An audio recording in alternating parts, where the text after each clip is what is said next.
that needs a good nana nap. So, because people in my organisation see me, sometimes CEOs are always on, right? But the reality is the team will come together when they see you on a YouTube video presenting to 22,000 people, or actually walking off a flight in your pyjamas, just trying to get through to the end point of the day. And I think it's the grittiness of that, the honesty in that actually binds the team together as much as you standing up and having a great vision for the world. I'm an incredibly hands-on CEO, in so much as that I spend time with the technology team and in the finance team and with investors. So, because I can't lead unless I'm knowledgeable to where things are at. So it's not controlling, it's being able to have the right set of information to make the right decisions at the right time. One thing we've done is we've tried to, with our growth, it happened so fast, was to make sure that we had the connectivity between staff members rather than it just running up the chain. And how can we enable that to also be something that becomes safe in an environment that was collaborative, that then enabled them and empowered them to make decisions that they thought was the best within the organisation or within the sphere of where they're operating. So we give a lot of freedom in that sense. And what if, have you had a situation where someone made the wrong decision? I mean, all the time. Mistakes. I make heaps of wrong decisions. And then what do you do, and how do you manage that within your team? We are very fast to correct, so a super fast correction mechanism, and we're able to turn around and say, I made the mistake, right? So this was a part, I take that on, and I can't fix it, I don't know how to fix it, so can you help me come in? So that becomes a learning. So we think about what have you done, like what has been the outcome of this week? My dialogue's been, what has been your learnings this week? What has been the experience? What have you taken out of this week? And it could have been a very easy interaction with a customer that was surprising, or it could have been some technical learnings that, of course, was something new. So having the dialogue around, this is as much as a lived and learning experience for everyone in the organisation as it is to raise money, blitz, scale it, and rise to the madness of startup and scale up bliss. So the learning part is a really important part. I love that. I think that's central to the culture in your business. Would you say that it's all about learning, discipline? Yeah, and what's also surprising, we talked about people before. We have four breastfeeding mothers in our organisation today that are all in technical roles. So they're in and out of the organisation. Kids come in to the company as well, so that we can have a balanced reality.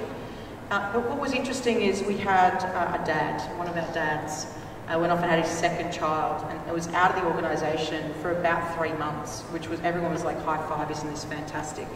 We liken ourselves in Everledger, we call everyone Ever Legends. We're building Ever Legends, right? So the little babies have these little jumpsuits with, I want to be like mummy with the Everledger sort of symbol. That's awesome.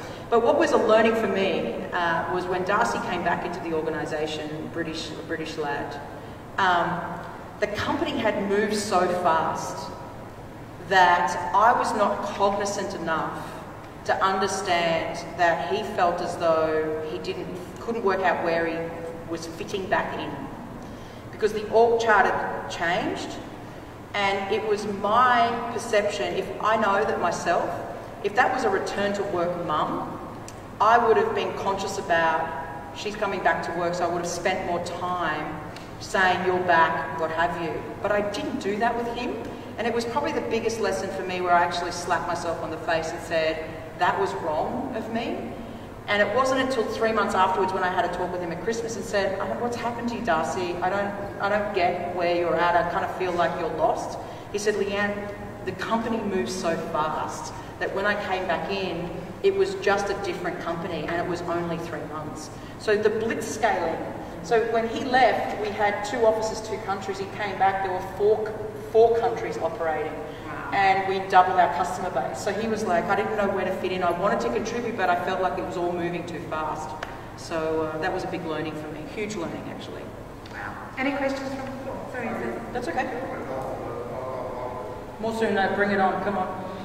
Knowledge of Why don't I hire an NRL coach? An NRL coach? What are they going to do for me? They're high-performance visuals. They're up on stage every week, and they have media, they're on people, they're on people not only inside the administration, but also people on performance of the team. So that would be something that might be to consider, as because that will allow you to back off and those dudes who come back in, they'll be well back in the team, and not the function of the CEO, the function of the team. Yeah, so look, we course corrected after that learning, and so we definitely have a good sense of understanding how we onboard and offboard, and then bring people back into the organisation. We have 44% in our organisation are female-led leadership or technical roles. So we have increased, like literally, the right sort of ratio between men and women. One program as Chief Entrepreneur is to recognise the DNA of performing athletes and, as you say, an NRL coach. And it's a deliberate program that I, as a Chief Entrepreneur, want to run this year. And the career path for athletes end up, you either become a Little League coach somewhere, you become a glorified mascot for one of the big organisations in fintech, you know, a bank or what have you, or alternatively, you become sort of recalibrating what is the meaning of life. And certainly I've got a very core bunch of friends that are all Olympians, and that's a struggle for them on various levels. But I think that the DNA of entrepreneurship and a true founder and the ability to grow and stretch and be disciplined and have the rigidity in team performance, that is something that makes great athletes. And if I look at, you know, those that are Olympians that are medal winning, we are like the brain athletes when it comes to entrepreneurship. So I'm a big subscriber towards that. Was there ever a time in which you thought you might be expanding too quickly? Yeah. We expanded too quickly last year, but we had to, because if we think about the famed recognition that Everledger received globally was insane, and yet we were first to market. And then when we have De Beers, that small little diamond company with so much money, decide, yeah, blockchain's the way to go for them, and or Tiffany's and Cartier, where they have hundreds of millions of dollars to spend in this technology in a heartbeat, whereas we're a startup. For me, it is first to scale up. So we can be first to market, we can open, we can build a good product, but if we can't scale up and put our footprint where it needs to be so that they see that we're serious and that we're in those places where they're able to go with just the passing of a pen, then ultimately we will be like MySpace. I wake up every day saying, I don't want to be MySpace because there's a Facebook and a Zuckerberg around the corner. MySpace had an incredible product, right? But they just couldn't nail the scale-up process. So there is something about scaling up. And what broke us, which didn't break us in terms of completely shatter us, but I knew that we were scaling up too fast when people were just, good people fell off the back of the bus. And it's not that they wanted to leave, it's that we were moving so fast that we couldn't get the seatbelt on them in a right way where they felt like they could get to the next bus stop. So they were like, it's too hard, too fast. And then what I say now is, we lost about 20% of our workforce, which is not a large percentage because that's over the course of the entire 4 years, and we measure all of this. We measure it on exit interviews and to understand what broke. And I think we could easily now go to 150 and if not 300 people, and we're not going to lose 22% off the back of the bus. Did it stop us scaling? No. But could we have probably done it better or become more attuned to the speed of the bus earlier? Quite possibly. But it's always difficult because, like the CEO, you're raising money or in the spotlight to keep brand recognition. You're dealing with customers, you're on tech, so you've got to give a fair spread of everything. Yeah. Another question? Yes, Steve? What are your top 3 core elements of high performance? High performance.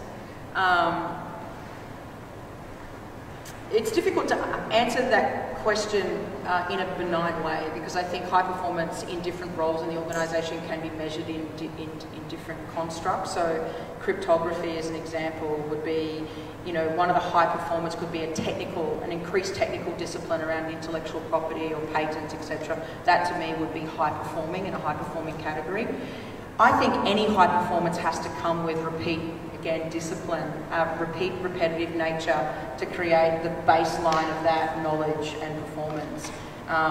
And it's really the stretching of that enables you to then say, okay, I've ticked the box. I think high performance is a mass mindset. To understand that you've got to be able to shoot for the stars but still be comfortable in dealing with the mundane of day to day, and that high performance also has to link back into continuous learning. That always has to be able to, because technology is moving so fast.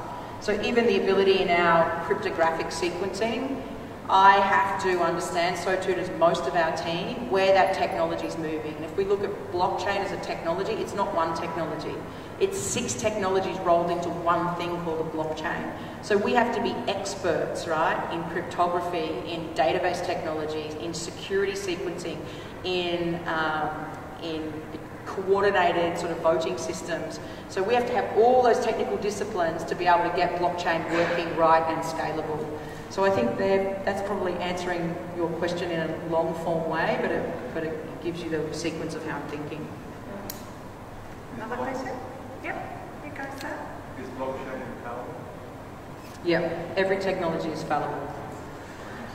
It's infallible. Oh, infallible. No, it is fallible. Blockchain is fallible. So there's the blockchain, our blockchain, there's private ledgers and public ledgers. There's different forms of technical discipline of blockchain technology. But ultimately it is reliant upon the sequencing of those complicated technologies coming together. So for every link in the chain of technologies, if there's a change in the underlying prime sequencing of cryptography that will come from quantum computing, then of course parts of blockchain will be at threat in terms of scalability and security. So the average hacker, so we have seen hacks of epic proportion and scale in the public ledgers of Ethereum and in the public ledgers of Bitcoin, most upon which have happened at the application layer. We certainly have not seen the underlying construct of the chain being hacked just as yet, but I never say never.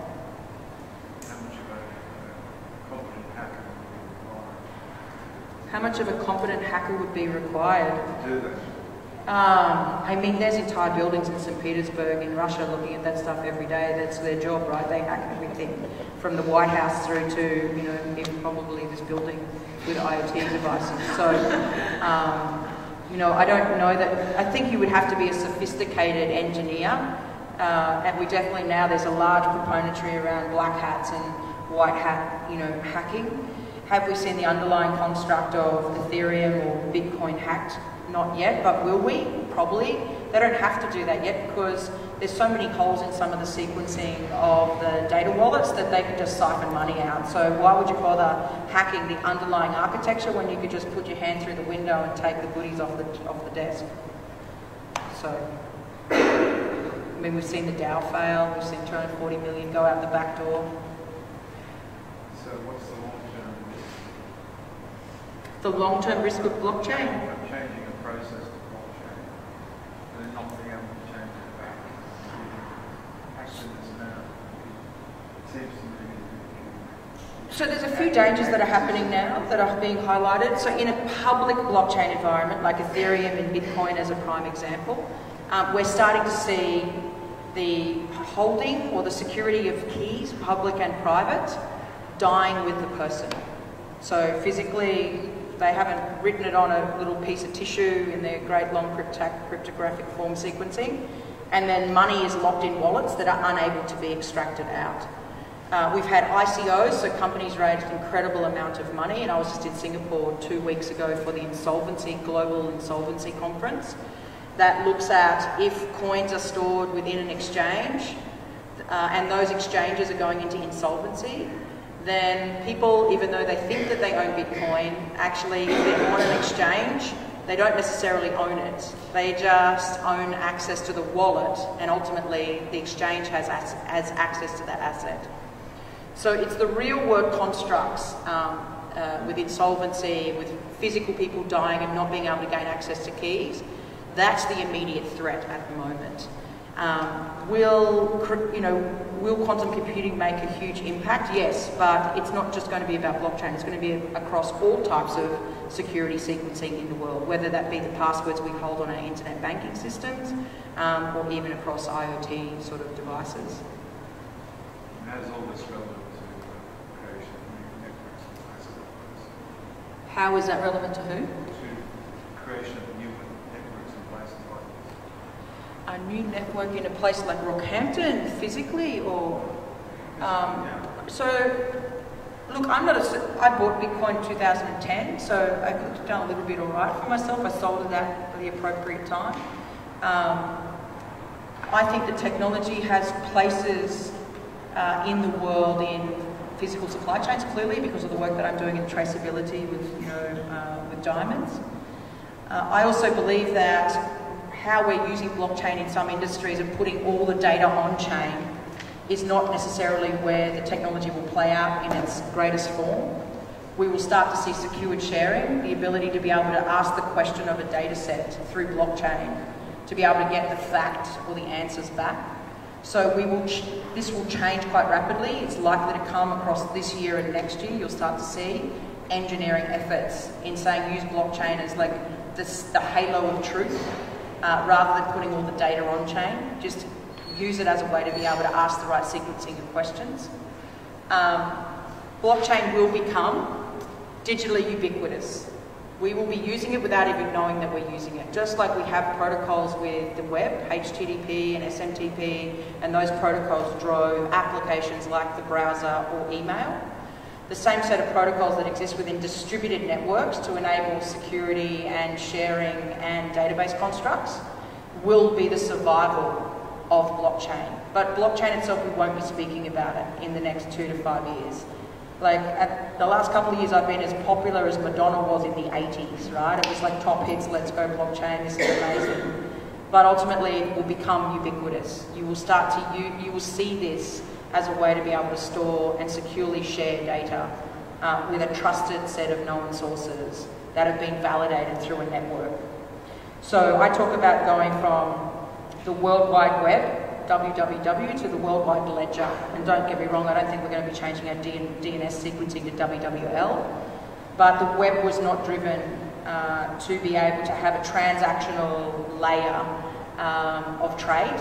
It was really driven from a way of sharing information and data. But it's very clear that the internet is the fundamental economic instrument of our time, in that there is not a person on the planet that doesn't rely upon it, a company that doesn't need it for communications. And when we think about global trade, having the requirement to run across some harmonisation globally, we need to have a transaction ledger that exists across internet protocols, and that is effectively where blockchain sits and where it will go. Can we change tact a little bit, back to building a business? So you said that you undergone whatever, massive growth. Now I can't even speak. Massive growth last year. Tell me about marketing.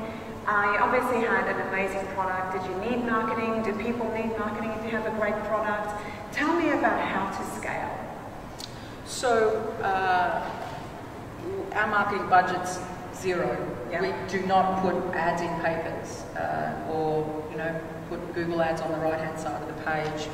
Our marketing is really being driven by our ability to sit next to some of the biggest brands in the world, so IBM and Oracle and SAP, where we knew that those partnerships would do two things. One, as a very small company, would give us the validation that they thought that we had something quite special. And secondly, the reach that they have, particularly across enterprise, enables us to be able to also gain access to joint customers. And that was the greatest success. So how did you sell Everledger to them, to these great companies? If you're a startup and you have a little bit of a track record, is it the story? How do you get to partner with these great companies and great brands? Look, we were quite fortunate. When someone says, what's the secret to Everledger, we talk about the 3 Ps, and I actually said the only thing I did right, just one thing, and that was timing. So... Was that luck or was that insight?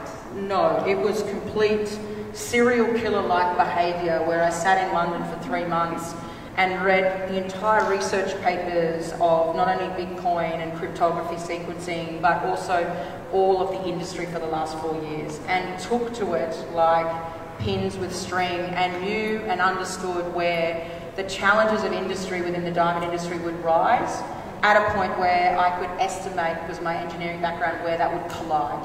And so, because the disciplines of the diamond industry was still reliant upon a chit of paper, a handshake and a promise to pay, that the digital leap that industry could make with the right set of partners meant that we had a chance, right? And then it was about my ability to rally behind it on timing. Who do I bring in when? Where's the sharpshooter? How do I bring those people into the team? So timing is actually the biggest key for me. That will always be my true north on how we actually make certain decisions. Because we have to make a lot of decisions, but do we have to make those decisions now? The timing of the decision is just as important as the decision itself. So what's the mind map or decision-making matrix that you use? Do you have one? Yeah, I'm very sort of data-led. I mean, a part of me runs on gut feeling and intuition and sort of background experience, but I'm also incredibly reliant upon data or background research. So I want and I like taking the time, or making our team take the time to be able to baseline decisions on some form of fact or some form of sequencing of data. And that just really validates then your gut feeling, rather than the other way around, just saying, I think this is a gut feeling, I'm just going to go this way. I mean, you can't chart through waters without knowing where the weather map is, otherwise you're just going to run straight into a great big storm. So, have you ever been in a situation where your gut feel said go this way and the data said go that way? And if you did, what did you do? Have I ever done that? I don't think I have done that, to be honest. If I was being really pragmatic, I don't think I have done that. I've always listened on balance. So I think I would never just take a 180-degree separation or a 90-degree turn. I would definitely say my gut feeling feels like I should be here, but the data is telling me here. So it would never be, And then would you go kind of in the middle, or would you favour data? No, I go in the middle in that instance. Go in the middle. Yeah, okay. I roll my bets. Cool. Any other questions from the floor? Yes. I'm curious about how you arrived at your business model. Was it straightforward? Yeah, so if I look at how and why I managed to get Everledger into the market and scale up, it is because it's been built on a patchwork quilt of experiences and experience. In the mid-90s, I worked in RFID technology, understand that technical discipline incredibly well, but also knew how RFID did not become the disruptive technology it promised to be. So a lot of those learnings enabled me to see and understand blockchain, where and why and how that would become a breakthrough technology. And then of course I experienced Gen 1 on the web, like the first lead out of the .coms and everything that happened, and experienced that from an engineering perspective. So I knew and understood sort of protocol levels, and I invested in a number of companies and I built a number of companies, so I saw the cycle of what it would take to take a really complicated idea, because some of the stuff that I've done is incredibly technically disciplined, insanely patentable technology, but the business model was complicated, the revenue pathway was not known, and I learnt that experience. So I effectively sold my patents out, but I was 10 years too early in RFID. And then I invested in a jewellery business in 2007. So I became incredibly knowledgeable of the diamond jewellery industry from the construct of knowing the industry from a supply chain perspective. So I knew that diamonds were cut and polished in India. I didn't know De Beers or the big mining companies then, but I at least understood the principles of who was who and the consolidated nature of that industry. Now, if I had not had the experience of RFID and I had not had the experience in the jewellery industry and web technologies, and I was an engineer and I was a pretty good people person, and I'm nearly 50, so I've got a pretty good sort of scope of experience, and that I hadn't innovated from within the diamond industry, there's no possible way that I could have even had the first chance of getting the first customer, let alone scaling. So the diamond industry is very closed. You cannot innovate from outside and go into it. They will just chew you up, spit you out, and be done. But if there's already a trust connection within industry, and you can sit in front of the industry and see it from the element of being a knowledgeable person, then they'll listen to you. It's like being an ag tech. You see incredible startups work in this space, and I've had a number of people come to me saying, we'd love to be your scale-up advisor, Leanne. I'm like, okay, great. Have you scaled up? Yep. Did you sell out? No. Okay. How big was your team? 30. All right. I'm not sure where any of this is going to help me, but keep talking. In ag tech, we often see companies try and come in the space because it's such a big industry, right? And the technology's so advanced, but they've got no farming background, they've never been on the land, and they've never put soil on their boots. So, and neither has anyone in their team got that expertise. So unless you have that, you're never going to be able to take technology and place it in situ. So one great thing we did in our team, and I'm big on intergenerational learnings, our head of R&D is 77 years old. And when I knew that I was breaking through, I worked with him in my RFID business a long time ago. I called his wife and I said, what's Earl doing? She said, he's retired. And I said, you want to get rid of him back to me for a bit? She said, yes, please. I'm sick of him playing golf. He doesn't like being home too much. So I brought him into the organisation because we have incredible staff, PhDs out of the Turing Institute, right, with cryptography, guys in robotics and machine vision with Google. But those bright minds are disconnected from the challenges of placing technology in market in situ. And that intergenerational weaving, getting the brightest minds together with those that have the experience, is the turnkey secret for Everledger. Yeah. That's clever. Yeah, that's good. We're running out of time. Any more questions? I think we can take a couple of questions. No? Okay, yep. If Everledger hadn't happened, so that time and place hadn't been quite right, what would you be doing now? Nothing. I'm really lazy. Look, what would I be doing now? I think I would probably be doing this type of engagement role, like the chief entrepreneur, in terms of helping to give back into startups and scale-ups and founders. I feel that there is a lot to be given back into the environment now. I would also probably be leading like I do, so I'm on the global, I'm the global lead for the World Economic Forum, so I'm in Davos and I'm leading sort of the next horizon, so circular economy and advanced manufacturing. And I think for me, there's certain things I would like to see in the world before it's my time to check out.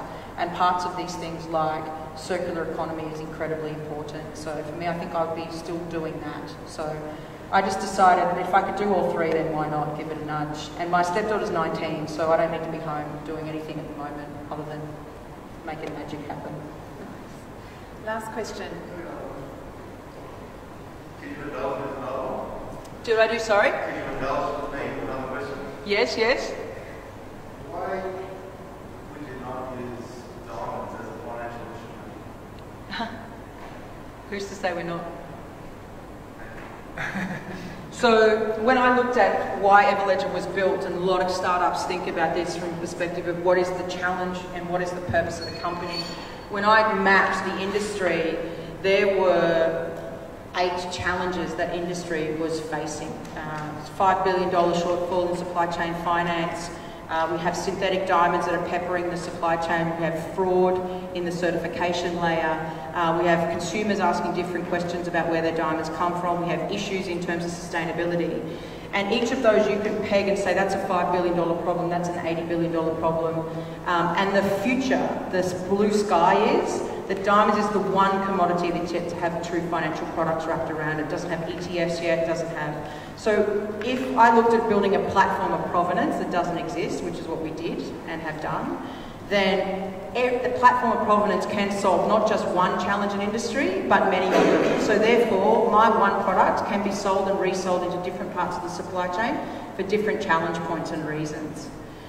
Then the blue sky is, when is the market going to move and change? Now the market on financial instruments can only change if there is transparency and some form of fungibility in the diamond. To know that, you've got to be able to know the identity of the stone, and that's what we do. We have investors, and the first investor that we brought on board was Bloomberg, which will give you an idea why we thought that yes, there would always be an ETF, some futures market and a derivative. And the second customer that we had outside of the largest jewellery business in the world called Chow Tai Fook was the Singapore Diamond Investment Exchange. So that was the second customer announcement we made. So we become core infrastructure. So the answer to your question is, you are a financial instrument online? No, the answer is that we are Intel Inside. We create the new technology infrastructure for those to be able to build new markets upon us. Excellent. Nagaraj, may I allow you to ask a quick question? 30 seconds. You mentioned a lot about research that you had undertaken before you went out to meet people or other things. What resources or channels did you use to undertake that research? And did you have to go in person to meet with these people to lock in them, or was it done remotely or less? Yeah, so the diamond industry has been one of those fascinating Pandora boxes that lots of organisations and universities in the world flirt with. Bain Consulting being one of them, of course, has spent a fair bit of time on disciplined research within industry year upon year upon year. So the very first part of the work was just grabbing all of those existing research reports out of Bain. And then secondly, there's hyper-consolidation in the diamond space, so Russia and Canada, Australia being predominantly mining sort of areas, and in each of those countries, the departments of mining also have certain types of publicly available information. You just got to know where to look and then spend the time finding the needles in the haystack. Yeah. Chief Entrepreneur Leanne, Kemp, thank you so much for coming to Rocky. Thank you for sharing your insight. I hope that was helpful. That was incredibly helpful.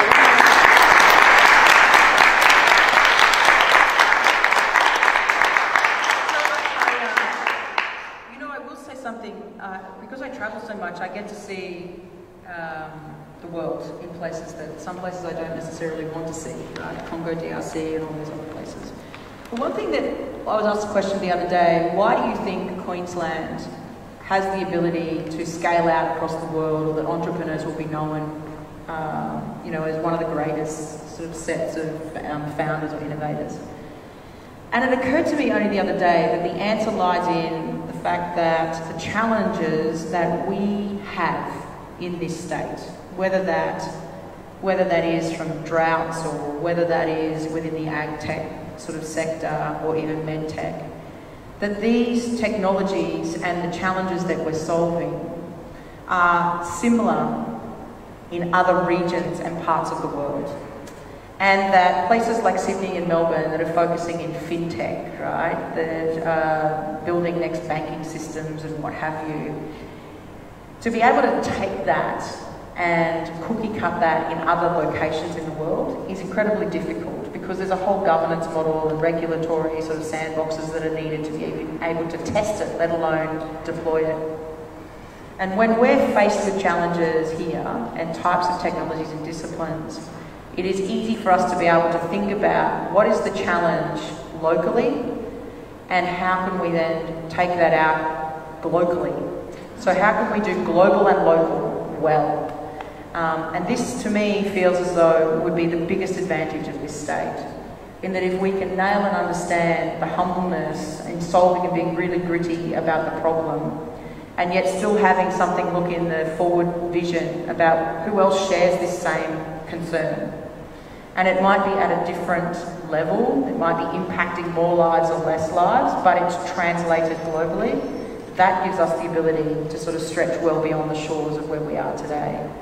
And we don't always have to be a Zuckerberg or building a unicorn. In fact, I subscribe to the opposite of that. I don't know that Silicon Valley is the place that we all want to be. Because some of those challenges that sit, or those that are involved in the decision making around funding startups, are too disconnected from the reality of where the challenge lies and what is needed to be able to get that challenge across the line.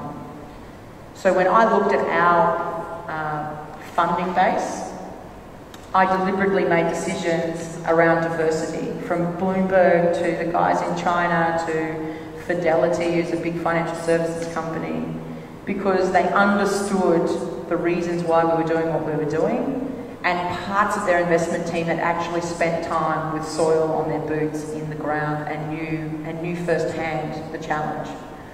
So seek out and try and find that, and that's not often how founders and startups think. It's often thinking from the perspective of saying, here is this challenge in front of me today, we're going to solve for this. Then after they've gritted themselves through it and solved for that, and they look up and say, where else can I go? But if you plan that incredibly well, you've already charted the flight. That's incredibly true and very inspiring. Thank you very much. Yeah, let's make Queensland the state that not just serves locally but serves globally, because these problems are global problems, really. Yeah, and it's a mindset shift, really, which is what you're saying. Thank you very much, Leanne. Thank you very much, everybody, for coming along to the Smart Ups Lunch and Learn today. Thank you, Craig, for bringing Leanne along. We really appreciate it. So you're heading off to Yeppoon next? I think Yeppoon is next. I think if you want to follow Leanne, just go on the web and you might find where she'll be at. It's like, where's Wally? That's exactly right. We'd really appreciate you coming to Rockhampton and sharing your insights and wisdom. Thank you so much.